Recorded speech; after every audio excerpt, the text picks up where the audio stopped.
Violence scolaire, un plan de toute urgence pour l'un des départements les plus touchés en France, la Seine-Saint-Denis. Le garde du corps de Diana, Trevor Reed Jones, retrouve peu à peu la mémoire. Et puis à Londres aujourd'hui, le testament de la princesse de Galles a été rendu public.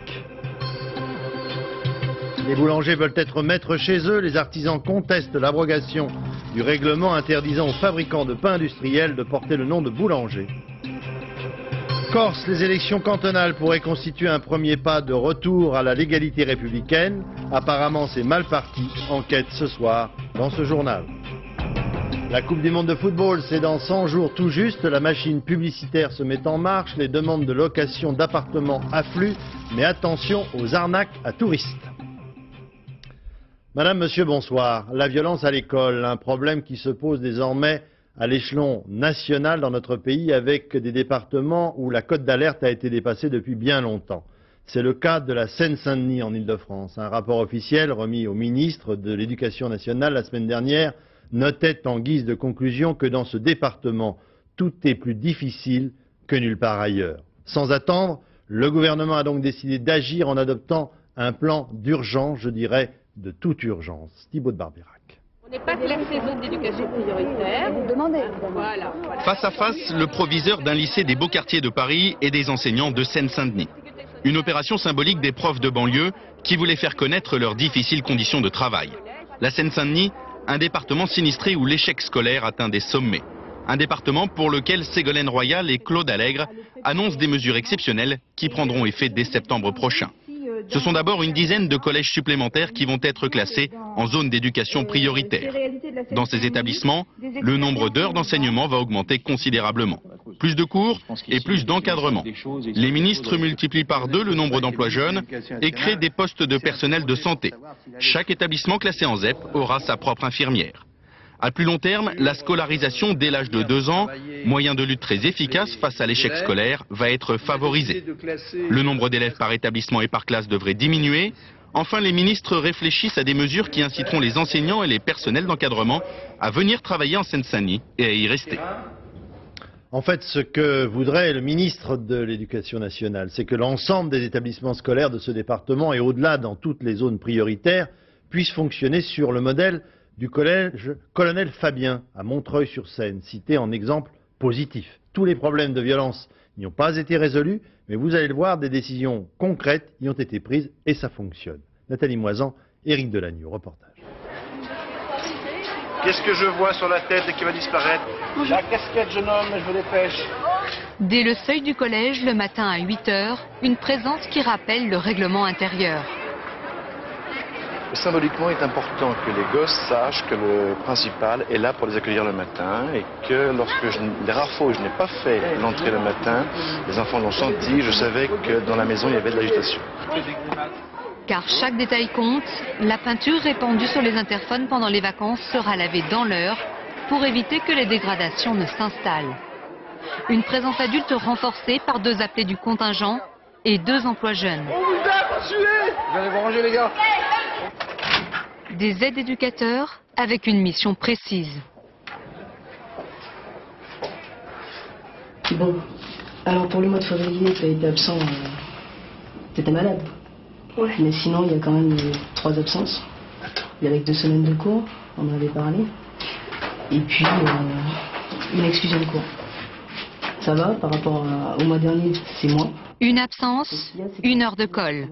Lorsque l'absentéisme perdure, la famille est prévenue, puis la caisse d'allocation familiale qui a la possibilité d'interrompre le versement des aides aux parents. Corinne est bien le lien entre l'école et la rue, entre l'éducation nationale et les services sociaux. Je crois que ça répond à un besoin des partenaires extérieurs qui téléphonent pour savoir comment se passe la relation avec les enfants au sein du collège et que le collège a envie de savoir comment ça se passe à l'extérieur. Mais la vraie nouveauté ici, c'est le partenariat école, police, justice. Tous les faits de violence sont immédiatement signalés par fax au parquet et à la direction de la police urbaine. Pour beaucoup, le collège, c'est le seul endroit dans lequel on va pouvoir leur apprendre la vie en société, parce que c'est le seul endroit qu'ils vont fréquenter dans lequel il y a des normes. Ce qui veut dire que nous avons par rapport à ce public un devoir d'exigence. Un devoir d'exigence qui passe par un changement des mentalités. Certains enseignants hésitent encore à signaler les actes de violence qu'ils vivent comme des échecs personnels. Il y a 6 mois, un peu plus de 6 mois maintenant, que la princesse Diana et son compagnon Dodi Al-Fayed sont morts dans un accident de voiture à Paris. En Angleterre, l'affaire n'a jamais vraiment quitté la une des grands quotidiens populaires. Aujourd'hui, c'est l'un d'entre eux, le Mirror, qui publie un entretien du garde du corps de la princesse, le seul survivant, qui peu à peu, dit-il, retrouve la mémoire des faits. Valérie Hermite. À la une du quotidien anglais The Mirror, Trevor Rhys-Jones. Et cette drôle de précision, je n'ai pas été payé pour parler.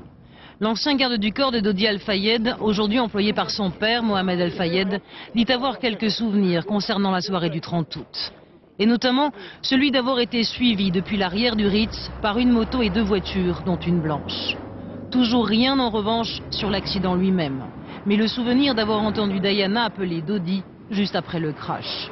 Des éléments qui n'apportent pour l'instant rien de neuf à l'enquête. Trevor Jones parle également d'Henry Paul qui conduisait la Mercedes ce soir-là. Le garde du corps dit n'avoir appris que plus tard que les 2 boissons qu'a bu Henry Paul devant lui étaient en fait du pastis. Dans l'enquête, si la plupart des employés du Ritz décrivent Henry Paul comme un professionnel irréprochable, 2 barmen parlent eux de son penchant pour la boisson. Le soir de l'accident, dit l'un d'entre eux, Henry Paul titubait en sortant du bar. Mais de cela, Trevor Jones n'a apparemment aucun souvenir et assure n'avoir rien remarqué d'anormal dans le comportement du numéro 2 de la sécurité du Ritz. Le père de Dodi Al-Fayed, Mohamed Al-Fayed, homme d'affaires richissime, n'entend pas en rester là. Il veut prouver qu'il y a bien eu un complot contre son fils. D'un autre côté, Mohamed Al-Fayed n'est pas en odeur de sainteté à Londres, où il vient d'être arrêté puis relâché sous caution dans une affaire de vol de documents et de bijoux. Enfin, aujourd'hui, a été rendu public le testament de la princesse de Galles qui lègue sa fortune à ses 2 enfants, une fois déduite, bien entendu, la part qui revient à l'État. Londres, Étienne Denard. Le jour de gloire de Christine Lansstone. Elle a été la première à acheter pour 7,50 € ce matin la copie du testament de la princesse de Galles. Bien sûr que je vais le lire, mais c'est surtout un document historique. Les dernières volontés de la maman des 2 princes. On apprend de ce document, mais est-ce une surprise, que Diana était l'une des 1000 premières fortunes du royaume. Environ 215 millions de francs, dont 85 sont déjà partis en droit de succession dans les caisses de l'État. Ces 2 enfants se partageront la presque totalité du reste, dont ils pourront bénéficier à l'âge de 25 ans. Ce testament, dont la copie est annoncée comme l'un des best-sellers de l'année, prévoit encore que les centaines de millions de francs générés par la vente des tasses, des assiettes, des cuillères et des t-shirts seront partagés entre les princes et des œuvres de charité. Clin d'œil romantique de l'histoire, à la demande de la famille de Diana, le seul objet qui ne sera offert à personne en particulier pour être réservé à son peuple tout entier, c'est sa robe de mariée. En France, les artisans boulangers en colère. Le règlement qui interdisait aux fabricants et revendeurs de pain industriel de prétendre au titre de boulanger a été abrogé. Aujourd'hui, dans plusieurs dizaines de préfectures en France, les artisans boulangers ont donc déposé un texte de protestation demandant à ce que leur spécificité soit de nouveau reconnue. Reportage Stéphane Guez, Didier Rancoeur. Ce coup de lame, Jackie en est fier, comme d'une signature. Artisan du pain depuis 1963, il est tous les jours au fourneau dès 1 h du matin. Son seul titre, celui de boulanger. Plus qu'une profession, pour lui, une passion. Moi, là, j'ai absolument rien. C'est de la farine, de l'eau, du sel et de la levure. Et c'est à moi d'avoir un pain qui soit développé, qui ait du goût. C'est ça mon métier, ça. L'industriel, lui, il s'occupe pas de ces choses-là. Lui, pour lui, c'est l'heure, la rentabilité, il est contraint à avoir une certaine fabrication, une quantité de fabrication. Ça n'a rien à voir. Hein. Autre lieu, autre méthode. Derrière la façade traditionnelle se cache en fait un terminal de cuisson. Tous les matins, la pâte produite en usine est livrée. Ici, elle est seulement cuite. Les artisans refusent d'entendre appeler boulanger ces fabricants de pain industriel. Le pain industriel, je dirais, ça n'existe pas. On a de grands rendements, on a de gros volumes, hein, mais c'est une logistique qui est derrière. Parce que c'est les mêmes pétrins, c'est les mêmes ouvriers. Je dirais que les farines parfois sont plus élaborées. C'est le même goût? C'est le même goût, c'est le même goût. Où serait donc histoire de goût? car derrière le nom de boulanger se livre en fait une bataille pour la qualité. Un pain industriel pourra-t-il être aussi bon que celui pétri à la main? La réponse, nous l'avons demandé à notre gastronome maison. Et puis évidemment, la grande différence, c'est que dans l'industrie, on n'a pas le temps de laisser fermenter le pâton, la pâte à pain. Elle va cuire peut-être de la même façon, ce sera peut-être de très bonne farine, mais le temps que prend l'artisan pour laisser fermenter, c'est tout le temps de l'arôme du pain. Et ça, on ne le trouve pas dans l'industrie, même quand c'est bien fait. Mais surtout, ce que les industriels n'auront jamais, c'est le chant du pain frais, à la sortie du four.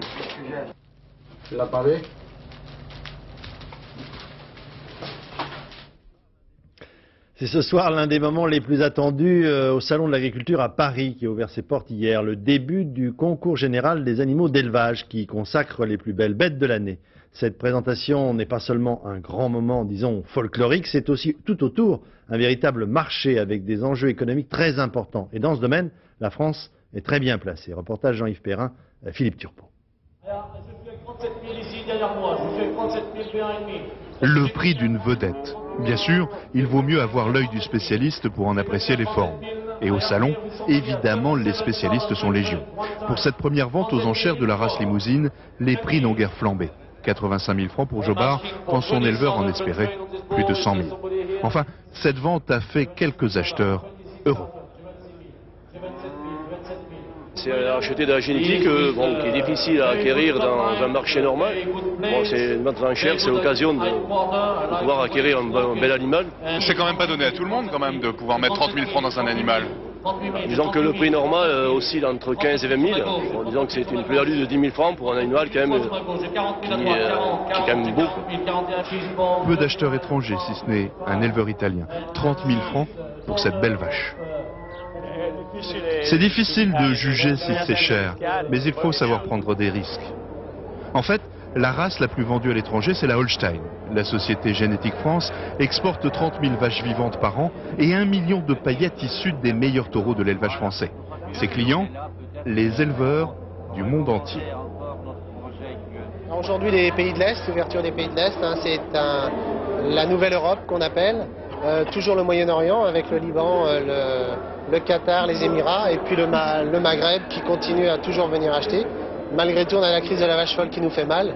Et c'est toujours difficile de pouvoir réouvrir des frontières qui se ferment pour des problèmes politiques ou des problèmes sanitaires qui n'en sont pas. Alors la société reçoit beaucoup, même si ce n'est pas au salon qu'on signe les contrats.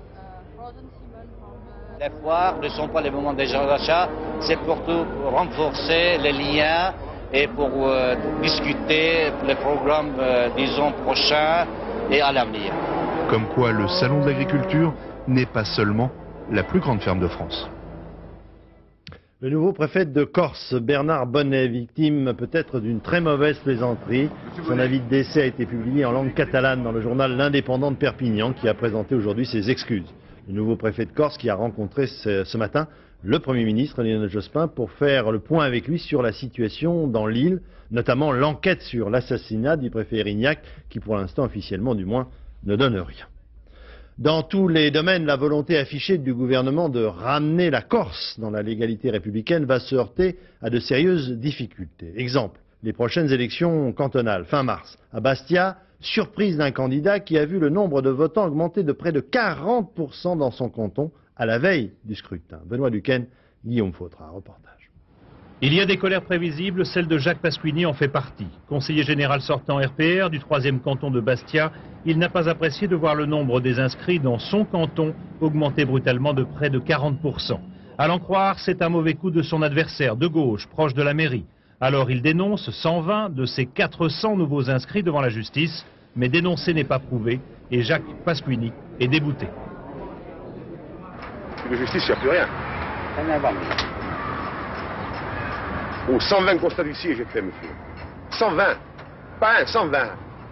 L'huissier dit que ces gens n'habitent pas à l'adresse indiquée. Et le juge les maintient sur les listes électorales. C'est le comble, monsieur. On est ridicule en Corse. Mais j'irai quand même aux élections, hein. Je n'ai pas perdu, croyez-moi. Même avec la fraude, monsieur. Parce que j'ai beaucoup de monde derrière, j'ai des amis. Juliette Dominici représente le maire à la commission électorale de Bastia. Ce matin-là, la décision de justice rendue, les membres des bureaux viennent signer les listes définitives. On a eu plus de 100 recours, entre ceux du préfet et ceux de Jackie. Et sur les 100 recours, il nous reste une vingtaine de jugements que nous n'avons pas eus. Tous les autres ont été inscrits. Il y a une 5 à peu près de Jackie qui ont été rejetés. Bon, ça prouve qu'on est clair. Oui, hein? ça a toujours été. Ça n'a pas forcément toujours été, mais sur ce coup, on est clair. Et on a besoin de le prouver quand même, hein, parce que... Devant le tribunal, Jackie Pasquini, lui, ne décolère pas. Parce que la fraude, monsieur, ça engendre quoi? Vous voulez que je vous le dise? La fraude engendre quoi? La fraude engendre la violence, monsieur. Voilà. Mais en mairie, cette colère insupporte. Ce n'est pas la première fois que le bureau électoral est mis en cause et l'on ne voit pas pourquoi des candidats ne pourraient pas, en toute légalité, rameuter leurs supporters pour qu'ils s'inscrivent sur les listes.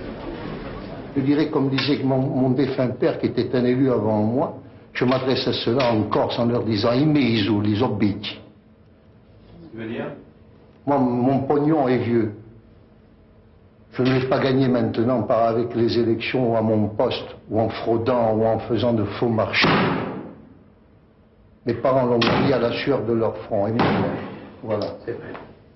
Mais ce canton de Bastia a tellement surpris que le préfet lui aussi a introduit des recours. Pour 50 d'entre eux, la mairie a corrigé sa copie. Pour les autres, il a été débouté. Alors, campagne électorale oblige, Edmond Simeoni est reparti en guerre. Il porte plainte pour fraude car seule la justice pénale a les moyens, pense-t-il, de débusquer les inscriptions de complaisance. Monsieur Jox a décidé d'assainir il y a quelques années les matrices électorales, a supprimé 40 000 électeurs et tout doucement, année après année, le système politique traditionnel avec la complicité, ou à tout le moins l'indifférence de la justice, des commissions administratives, a reconstitué le matelas d'électeurs douteux en prévision de la fraude. Car Bastia n'est pas la seule visée. D'autres listes ailleurs ont augmenté elles aussi plus vite que la population. Une inflation qu'un sursaut de civisme ou d'intérêt pour la campagne ne suffit pas à expliquer. On parle d'escadron volant, de nomadisme électoral en fonction de ses amitiés ou de ses intérêts. Des pratiques anciennes et contestables, mais qui ne sont même pas toujours condamnables. Puis encore à 15 jours des élections régionales, cette fois-ci, l'UDF et le RPR ont présenté aujourd'hui une plateforme électorale commune qui sera la base de la campagne des candidats dans les 87 départements sur les 95 au total, 87 départements où UDF et RPR font liste commune.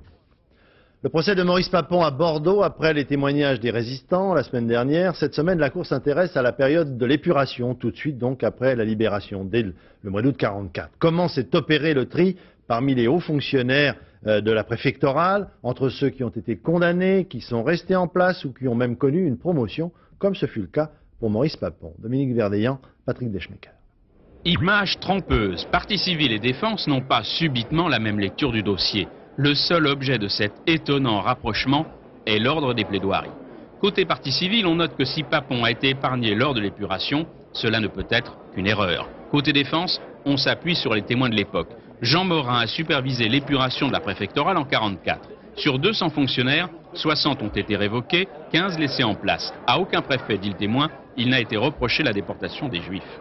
Maurice Papon, ici, aux côtés du général en septembre 1944 à Bordeaux, a été promu préfet et est resté en poste à Bordeaux.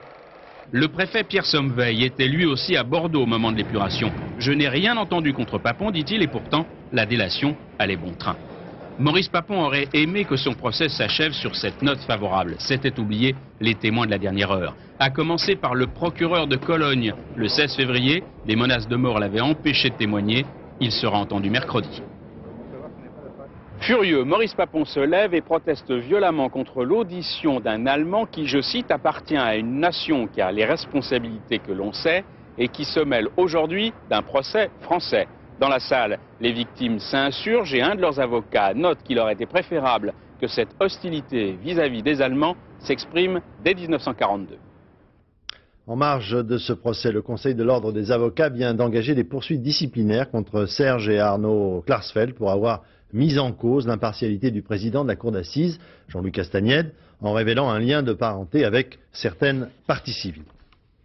L'actualité internationale maintenant. 4 ans après le génocide perpétré au Rwanda, la situation est à ce point dégradée de nouveau dans le pays que le gouvernement, à majorité Tutsi cette fois-ci, a décidé d'employer les grands moyens pour mettre un terme aux incursions de miliciens Hutus, réfugiés notamment à la frontière de l'ex-Zaïre et qui ont entrepris des incursions régulières dans les villages où ils sèment la terreur et la mort. C'est un nouveau conflit ethnique qui s'est engagé dans une indifférence, disons, presque générale. Reportage Éric Monnier. De part et d'autre de la route, plus un arbre. Tous ont été coupés, trop propices aux embuscades. Depuis près d'un an, tout le nord-ouest du Rwanda est de nouveau en guerre civile. D'un côté, l'armée patriotique rwandaise à majorité Tutsi. De l'autre, là, dans les collines invisibles, d'anciens soldats et des miliciens. Ils sont Hutus et rêvent de reprendre le pouvoir perdu en 1994. Ou pire, de poursuivre le génocide qui a fait au moins 800 000 morts dans ce pays. Des rebelles que le retour massif des réfugiés Hutus de l'ex-Zaïre il y a un an a considérablement renforcés. Dans les villages, les infiltrés, c'est la terminologie officielle, retrouvent leurs familles et en même temps un soutien logistique indispensable à la guérilla. Ce village, Kinigi, a été attaqué 3 jours plus tôt, sans doute jugé trop favorable au pouvoir. Ils ont attaqué pas toute l'élection. Mais quand même, nos militaires, voyants, ont riposté. Ils voulaient brûler la commune pour qu'ils puissent montrer qu'ils sont forts. Vous croyez qu'ils bénéficient de complicité dans la population ici autour? Oui, il y a quand même les complices. Il y en a. Parce qu'ils ne peuvent pas attaquer comme ça sans complices. Par exemple, celui-là du PNAP qui était mort. Oui. C'est quelqu'un qui travaille ici derrière. Et il passait chaque fois à la commune. 2 morts chez les assaillants, 9 parmi les villageois. L'attaque n'a duré que 17 minutes. Trop peu pour libérer les 52 prisonniers de ce cachot communal. Les prisons, les objectifs pour les rebelles. Les détenus libérés viennent souvent grossir leur rang. Vous voulez pas que je m'approche, c'est ça? D'accord. Il semble bien que l'armée ne perdra pas le contrôle de la zone. Mais elle paraît incapable d'en juguler l'insécurité. Le gouvernement rwandais le sait, preuve qui ne trompe pas, c'est le chef d'état-major en personne qui dirige les opérations sur le terrain. Aux accusations qui font de son armée une machine de répression sanglante, il répond sans détour. Quand je parle de neutralisation, en fait, mon objectif est de les frapper sur le champ de bataille et de les tuer, pas de les arrêter. Quand je suis en opération, je n'y vais pas pour des arrestations. Je dis à mes soldats, vous devez parfaitement viser, vous devez tirer pour tuer, pas pour arrêter. Je ne fais pas un travail de police ici, je suis en opération. Mais en même temps, nous avons des prisonniers. Ces prisonniers, les voici, exhibés par l'armée rwandaise. Des repentis, volontaires ou forcés, impossible à savoir. Le pouvoir rwandais dit les rééduquer pour en faire des informateurs. Il espère ainsi reprendre durablement l'avantage dans une région traditionnellement hostile aux Tutsis. Une région abandonnée par les observateurs étrangers, trop dangereuse. Une région où le drame rwandais se poursuit, sans témoins. Reportage Éric Monnier, Roger Motte. Manifestation réprimée dans la violence dans la province serbe du Kosovo. Dans cette région, la majorité de la population est albanaise et n'accepte pas le pouvoir serbe. Les émeutes ont fait au total 20 morts, 16 Albanais et 4 policiers serbes. Rappelons que le Kosovo a perdu son statut autonome et que des mouvements pour l'indépendance sont nés dans cette province dirigée par Belgrade. Depuis hier soir, le chancelier Helmut Kohl, qui doit se représenter dans 6 mois environ pour un nouveau mandat après 16 années passées à la tête de l'Allemagne, connaît son adversaire, Gerhard Schröder, officiellement investi par le Parti social-démocrate après son triomphe électoral d'hier soir dans son land de Basse-Saxe. À 53 ans, Gerhard Schröder passe volontiers pour un charmeur auprès des électeurs et auprès des dames. Berlin, Olivier Lerner. Le Schröder des années 68 ne ressemble en rien au Schröder des années 2000.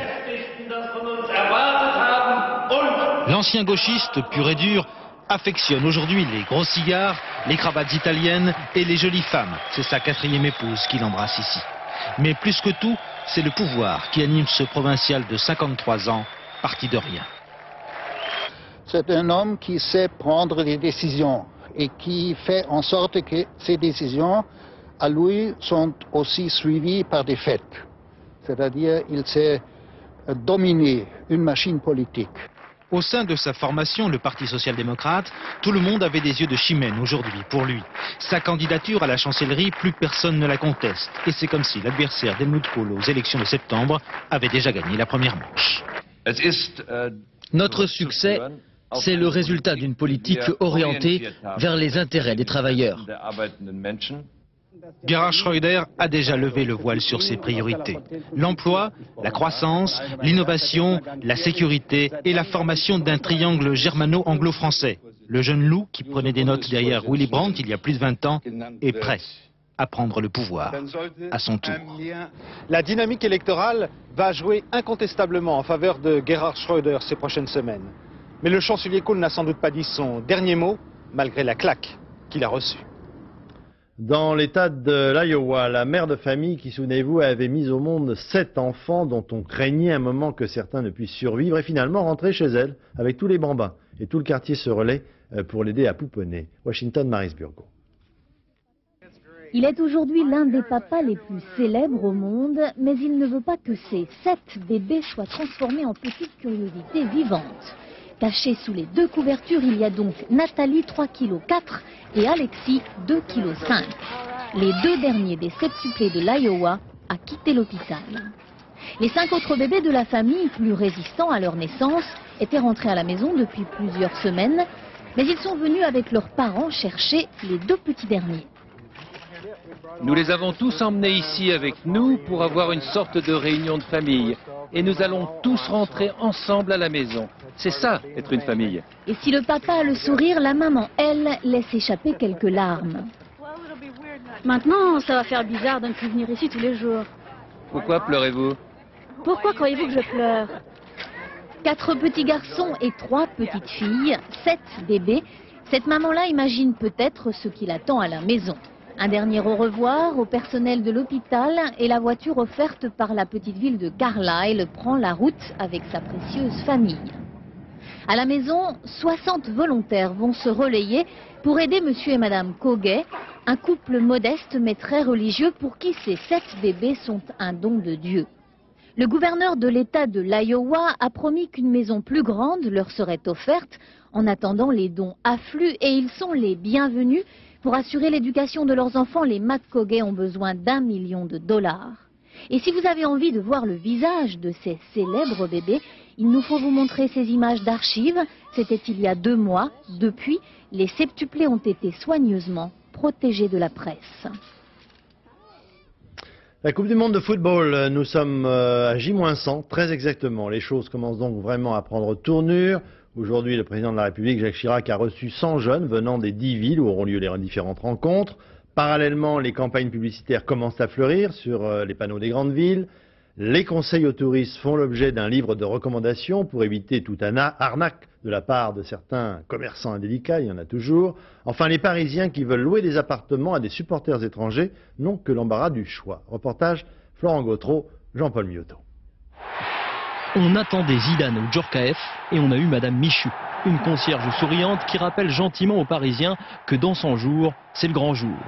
L'idée de la concierge, c'est lui qui l'a eue. Le publicitaire Hervé Brossard a voulu montrer que la Coupe du Monde, ce n'était pas que du foot. Avec un message clair pour les Parisiens, pendant le mondial, faites la fête, pas la tête. C'est la France qui accueille, celle qui reçoit, et ce ne sont pas 11 joueurs qui reçoivent ces milliers et ces milliers de gens, ce sont tous les Français. Donc effectivement, c'est un match pour la France, et c'est la raison pour laquelle nous pensons que c'est à tout le monde de jouer, et pas uniquement aux joueurs. Après la concierge, le héros sera un chauffeur de taxi jovial, autant accueillir le monde entier avec un grand sourire. Si les chauffeurs de taxi ont une mauvaise réputation vis-à-vis des étrangers, je crois qu'à cette occasion, c'est le moment jamais de se rattraper. Avec 350 000 touristes attendus en juin, la France va changer de visage. Certains propriétaires l'ont compris, ils ont décidé de louer leur appartement pendant la durée de la coupe. Avec à la clé une bonne affaire financière, le montant des loyers va exploser. Au mois, on peut dire que 50% de plus, ça existe et c'est acceptable selon aussi le confort des appartements. Et à la semaine, c'est à peu près l'équivalent, 50% de plus. Et quand on a une terrasse de 300 mètres carrés face à la Tour Eiffel, l'effet Coupe du Monde est évident. Pendant un mois, la terrasse du restaurant Le Totem sera utilisée comme studio par 2 chaînes de télévision, une allemande et une mexicaine. Ça vous rapporte en chiffres plus que d'habitude? 20 à 30%, on va dire. Et concrètement, combien ça coûte une soirée ici? Pour un exemple, la télévision mexicaine, pour une soirée de 250 personnes, à partir de 100 000 francs. À événement exceptionnel, vacances exceptionnelles. Le séjour durera 7 jours en moyenne, le temps de voir au moins 2 matchs. Depuis le tirage au sort, les hôtels se remplissent, 300 000 nuits sont réservées et les Brésiliens qui arrivent en force comptent bien rester plus d'une semaine. Ces supporters qui viennent d'Amérique du Sud viennent souvent pour de longs séjours, pour de longues durées, de plusieurs dizaines de jours, voire 33 jours pour les Brésiliens, qui sont certains que leur pays sera qualifié pour la finale. À 3 mois et demi du jour J, tout le monde l'a compris, le mondial est un enjeu national. 10 jeunes représentants des 10 sites de la Coupe sont venus présenter à l'Élysée des projets d'animation. Oui, c'est joli. Bref, tout le monde est prêt. Cette Coupe du Monde, il ne reste plus qu'à la gagner. La Bible des gastronomes est sortie aujourd'hui, le Michelin 98. Il y a 31 promus à 1 étoile, 47 l'ont perdu. Cette année, il y a peu de sanctions, pas du tout de sanctions, même pour les 3 étoiles, la plus haute note. Un exploit tout de même, Alain Ducasse qui obtient 3 étoiles pour ses 2 restaurants, celui de Paris, celui de Monte-Carlo. Et puis un grand revenant, Pierre Gagnère, en faillite à Saint-Étienne il y a à peine 2 ans, il renaît avec 3 étoiles à Paris aujourd'hui. Patricia Charnelet, Bernard Puissesson. Attention Antonio, la sauce foie gras est trop épaisse. Attention, ça va pas ça. Vite, t'en envoies. Le coup de feu. En 1 heure, Pierre Gagnère et ses 13 cuisiniers doivent préparer une centaine de plats. Le chef stimule ses troupes, l'excellence, c'est d'abord une bonne organisation. Diable d'homme. En 14 mois à Paris, Gagnère a regagné les 3 étoiles déjà obtenues pour son restaurant de Saint-Étienne. Un établissement qu'il avait dû fermer en 1996 pour des raisons financières. Un échec, alors douloureusement ressenti, un gouffre financier, la perte de tous ses biens. J'ai voulu assumer ce que j'avais fait, l'échec que j'avais subi. Donc on va le régler, ça prend du temps. Bon, et puis positiver et se mettre dans une situation dynamique en disant bon bah la Kidja, on va pas le gâcher, on va l'utiliser, parce que ça c'est pas perdu, les 2 mains, la tête, ça fonctionne bien. Allez Marcel, on y va là. Gagnère a 47 ans. Il est au fourneau depuis l'âge de 16 ans. Sa cuisine est d'abord inventive, ni ancienne, ni nouvelle, avant tout personnelle. Comme le disait son maître, Alain Chapelle, Pierre Gagnère pense que la cuisine, c'est beaucoup plus que des recettes. Il aime donc surprendre, d'où des associations de saveurs très subtiles, comme du tourteau sur une gelée de bouillon de poule. Pierre Gagnère est aussi un passionné. C'est encore un métier de farouche indépendance, où on peut vraiment se réaliser. C'est un métier qui n'est pas vraiment manuel, c'est pas un métier intellectuel non plus, mais il y a quand même une part personnelle dans laquelle, disons, où l'intelligence fonctionne, et c'est un métier où vraiment on a l'impression d'exister en tant qu'homme. Grâce à son épouse, Chantal, à son équipe et à des amis qui l'ont aidé financièrement, Pierre Gagnère a retrouvé le club des 21 restaurants à 3 étoiles. Un beau pied de nez au déboire passé. C'est un des derniers grands journalistes écrivains dans la lignée de Joseph Kessel qui nous a quittés aujourd'hui à l'âge de 84 ans. Lucien Bodard, victime d'une crise cardiaque. Il était né au fin fond de la Chine, d'un père diplomate. Il fut le grand reporter de la guerre d'Indochine avant de redevenir l'écrivain que l'on sait couronné par un prix Goncourt. Il avait, comme l'expression le veut, une grande gueule au service d'un très grand talent. Georges Bécou. Indissociable, Bodard et sa machine à écrire. Sa naissance en Chine en 1914 le marquera profondément. C'était au temps où les seigneurs de la guerre régnaient par la terreur. Très jeune, il s'affranchit de tout, fréquente les bordels et les palais de la Chine impériale. Devenu journaliste pour France Soir, il est de ces grands reporters de légende, à la Kessel, à la Sandrars. Dès 1946, il parcourt l'Afrique du Nord et pressent déjà la guerre d'indépendance. Puis ce sera l'Indochine, où il rencontre un caméraman des armées, Pierre Schonderfer. Il est donc un témoin, un journaliste qui à un moment donné a dépassé le stade du journaliste d'une certaine manière pour avoir une autre vision, moins pointilleuse, hein, mais une vision de fresque, de grands romanciers. Il obtient le prix Interallié en 1973 avec Monsieur le Consul et 8 ans plus tard le Goncourt avec Anne-Marie, une histoire d'amour-haine avec sa mère.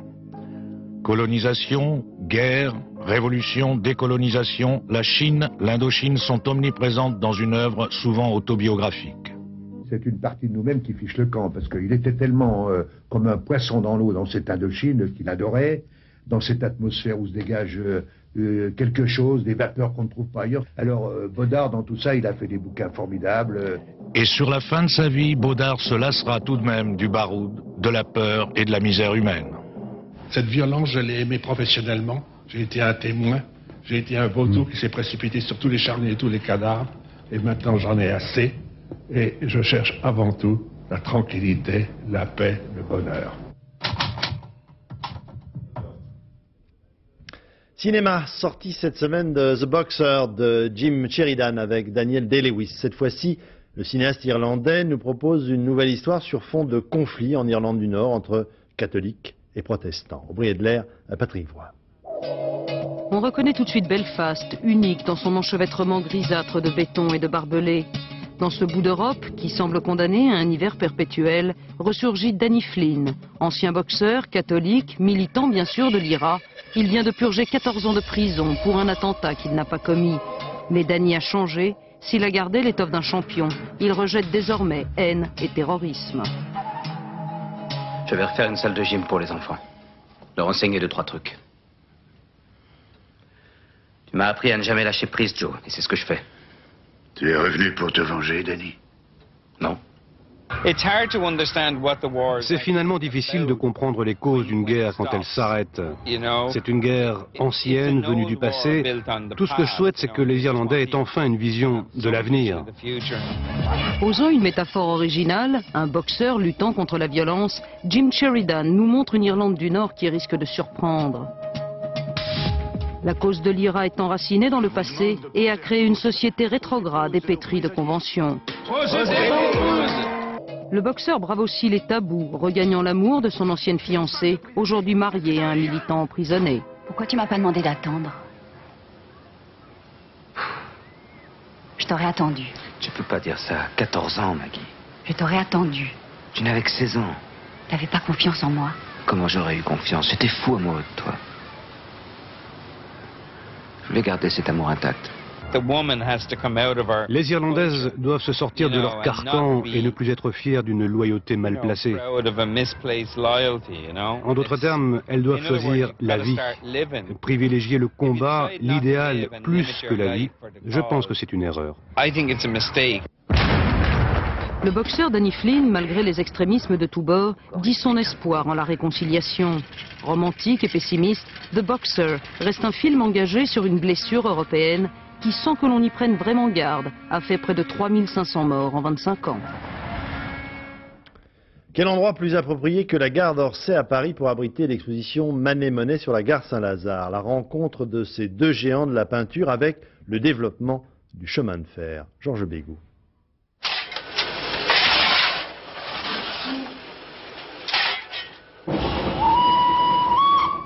On l'appelait le cheval de fer et il prenait en croupe tous les rêves.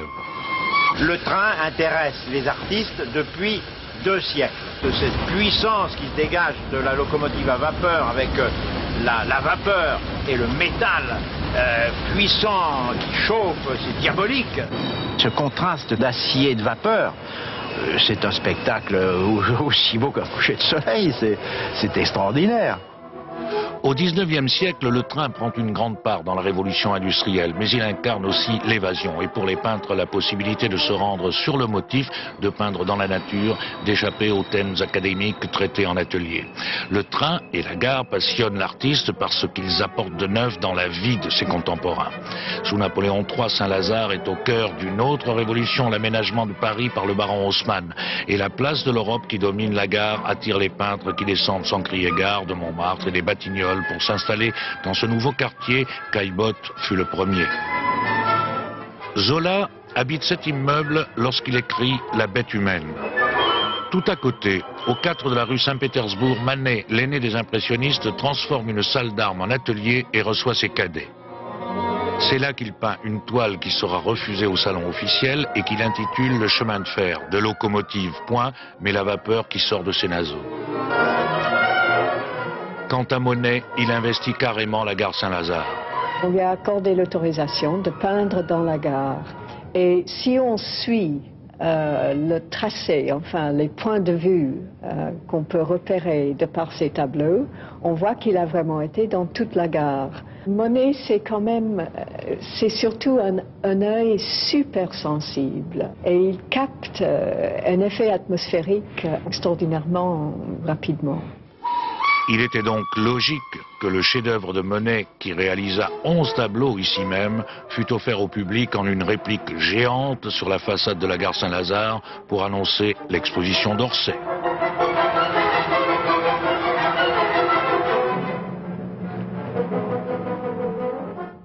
Avant de nous quitter, le rappel du principal titre de l'actualité de ce lundi à propos de violences scolaires, un plan de toute urgence pour l'un des départements les plus touchés en France, la Seine-Saint-Denis, renfort en moyens, en personnel, enseignants et assistants. Voilà, dans un instant, la météo, Sophie Davant, 20h50, une soirée très foot sur France 2, champion du monde, un divertissement présenté par Patrice Laffont, et puis ensuite Paul Amar, d'un monde à l'autre, consacré ce soir aux Français et à leur passion du jeu. Je vous souhaite une excellente soirée sur notre chaîne. Bonsoir, à demain.